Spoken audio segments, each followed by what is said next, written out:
And now our host, Stephen Lee Morris.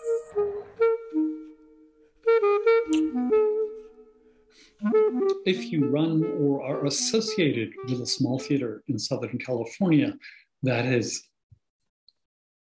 facing the slings and arrows of outrageous Assembly Bill 5, that is really digging into the abilities of small theater to do plays in the way they've done them for decades, you might be interested in the writings of Magda Romanska, writer, researcher, and dramaturg. Magda is an associate professor of theater at Emerson College, and she is a researcher with MetaLab, which is a project at Harvard. Magda Romanska, welcome to Animal Farm. Thank you so much, Stephen, for having me. I appreciate it. You are doing research at Harvard through a program called MetaLab, and you are looking at what you call transmediality, that is the presentation of theater on multiple platforms at once, which somehow reflects our lives in our society, which we're doing 14 things at once, often on different metaphorical platforms, and that even the intake of art can be, as you put it, transmedial. It can run from social media to video games to live performance. And your research at Harvard is looking at a template for how that can work. What are the possibilities? And the reason I think it can be so interesting for people in Southern California is that, or people across California, is that at the risk of going from the lofty to the prosaic, we have an Assembly Bill 5, which is still in place, and there are advocates working to undo its damage, but essentially it spikes the cost of theater as it has been done in Los Angeles for 60, 70, 80 years, if you count the early touring companies. That's in a theater space, one modality. It's now almost impossible for a theater that has a budget of less than $300,000 a year to actually afford to put on a routine play. It is a serious challenge for them, and production has stopped. And my question, if you could, in your words, explain what transmediality is, what your research is, and how this might offer some glimmer of hope to a cash-strapped community that's facing draconian increases in expenses. Yes, so transmediality is a form of storytelling that crosses across multiple media, multiple platforms. So rather than just using one modality like film or video game or theater, transmedia is trying to combine them and tell stories the way that we live our lives right now. So, certain things happen on social media, other things happen in real life. Things happen when you interact with somebody on the phone, and life is sort of divided through this virtual and real life environments. And typically we would maybe do a theater piece about it and try to kind of fake it or do it and record it. But with transmedia shows is rather than, showing somebody talk on the phone, you actually have audience members picking up the phone and listening on somebody else's conversation through the phone, for example. And so you're trying to create a kind of a immersive environment which would allow the audiences to explore different outcomes, perhaps, or even different narratives within the same universe, within the same structural storytelling architectonics. Right. So this really, I think, opens up a possibility for theaters in particular, because particularly small theaters which do a more eclectic, more niche work. When you are somewhere in a small town or even a large town, the audience for the shows that you're doing is going to be limited by geography. Yeah. And so, you might have like 100 Heine Miller fans in LA, But then you might, some kind of small town upstate New York might have only 3, and they will never see, live Heine Miller show because small town is never gonna put one because there are only 3 people that are gonna go come see the show. So if you are able to create a works which will which will appeal to that kind of audiences, and if you are able to break through and reach those audiences and find those Heine Miller fans, you can broaden your audience and be able to manage it somehow financially, hopefully be able to monetize it. So the question becomes, of course, how do you find those people who like what you do and with whom you can build a community? So rethinking what the audience is and who your community is, and how do you build a discourse with those people cross-culturally and globally. I think it's a big, it's a main challenge of transmedia. But I think that at the same time, we unite in small communities around weird things these days. So why not around theater works, and why not around intellectual questions that aesthetic, political questions around those works. So I think the theaters are still a little bit apprehensive about this kind of model and this kind of way of thinking, because there is a fear that you might not be able to make connections with people cross-culturally.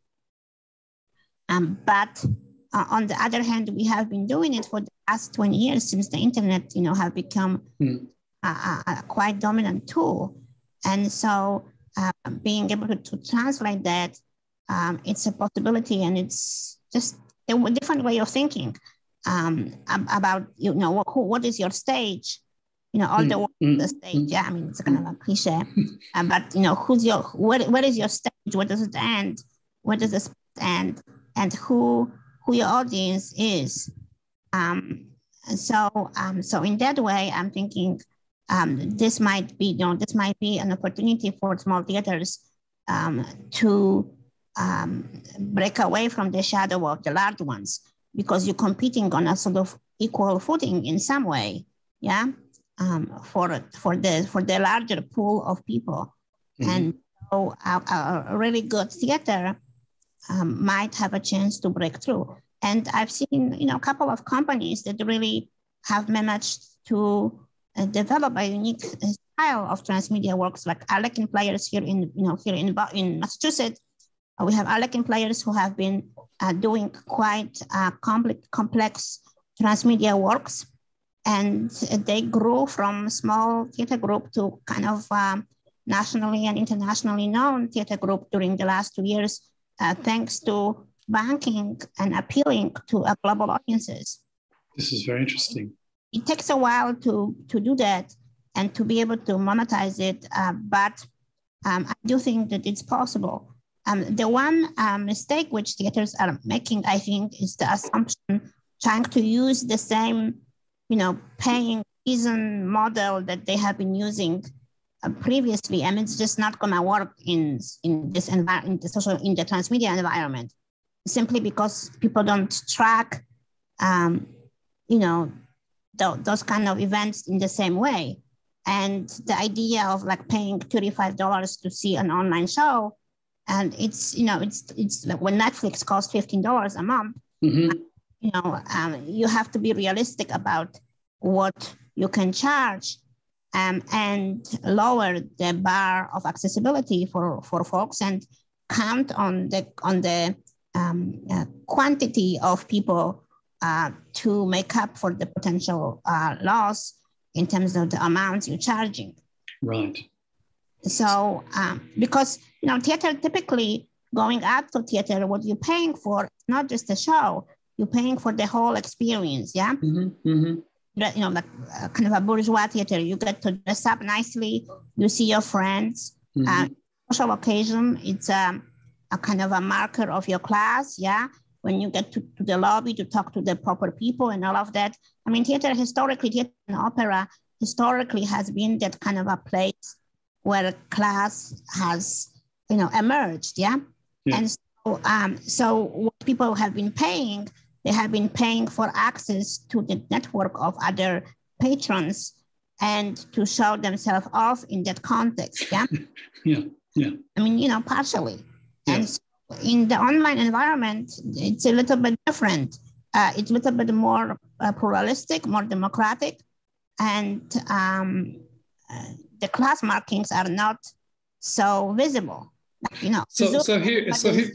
Here's a question for you then. Does your transmedia model completely eliminate the aspect that the traditionalists in theater hold so close to their heart, which is a group of people gathered in a room, breathing the same air and sharing a shared experience?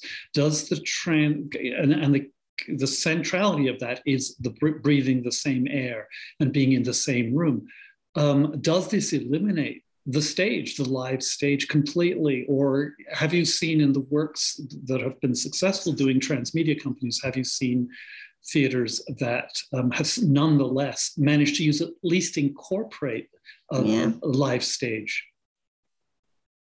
Well, I mean, people do incorporate live stage, and there is, this whole breathing of the same air. I mean, we know this is how kind of dangerous it can be these days, yeah? Yes. Sharing the air. There was a huge pause on that concept, but we hope it'll return one day, But on the other hand, it also makes me kind of rethink the question of intimacy. People have been forming a quite strong bond, like leaving your wife and child to go off to some lady in, I don't know, in Poughkeepsie with both, whom you think she's your soulmate, yeah? So people have been, creating quite strong emotional bonds, surprising bonds in this digital environment for a long time. I mean, what was this whole thing that, a lady got arrested because she murdered her virtual husband, and, took it so seriously. So I think that we already in some way have built a certain level of quasi relations with the people on the web, and it's of course it's an issue of, is it a fake form of intimacy or is it a real form of intimacy? Like, what's real, what's not real? It's only what's in our head is real, yeah. And so the issue of what we're losing in live theater, you can be there with people and feel very disconnected and very lonely. And you can be with somebody on the internet and, as I said, lose yourself in that relationship to the point of I don't know, divorce, whatever, whatever it is. And so examples that we have been seeing in the last 20 years really show us a kind of a much more complex way that the human mind forms bonds and creates intimacy with the other human being. And so the physical presence, it's not necessary for that kind of psychological bond and emotions which we can develop with the other. And so theaters which are able to capitalize on that aspect of internet, that you are in the privacy of your home, feeling secure and safe. How many people feeling secure and safe post something on the web, which then they regret, yeah? That sort of the inner lives, our inner lives are being exposed there, oftentimes more than what we show to the outside world. Probably in support of your point,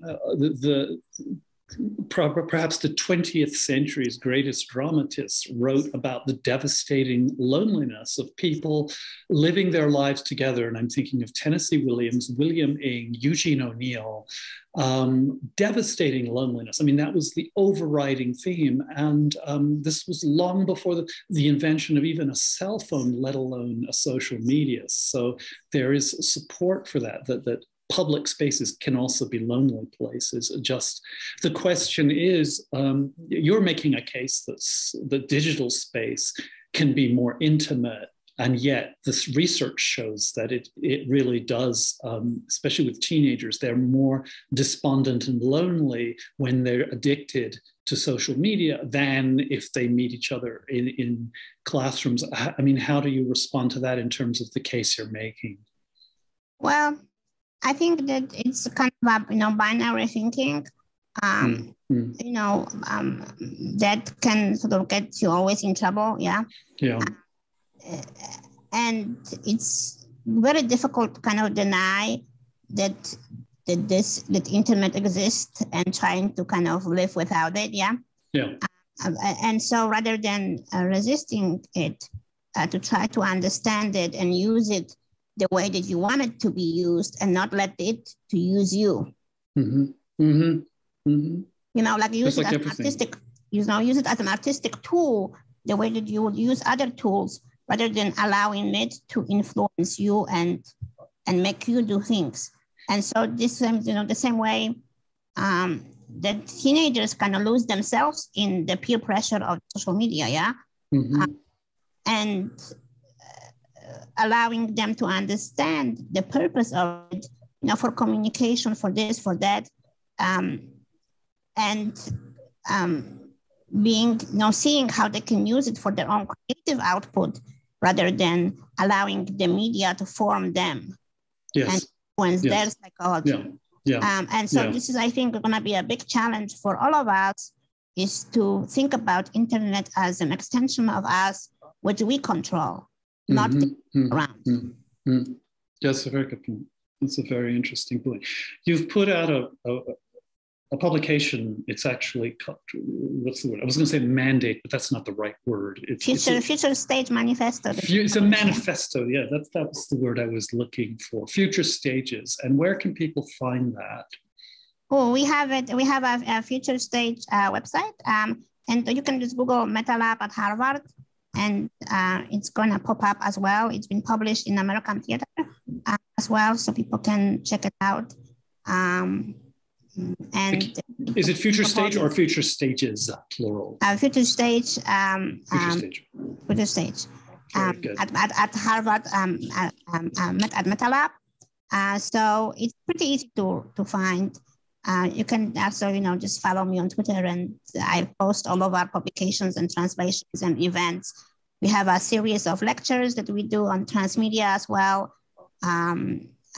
Each academic year, and they are out there posted, so people can check them out and watch them, and hopefully, enjoy and maybe learn as well something, or help enrich the discourse with the conversation around those issues that we are trying to grapple with everybody else. Yeah. Right. Magda Romanska, thank you so much for joining us. Thank you so much, Stephen, for having me. Have a wonderful rest of the day. This discussion continues, or may continue, next week when we're joined by Adam Eskenazi-Douglas. Adam is a playwright and a video developer, and it'll be interesting to hear how he weaves those two components into his work, and how it may actually connect to the transmediality that Magda Romanska is talking about.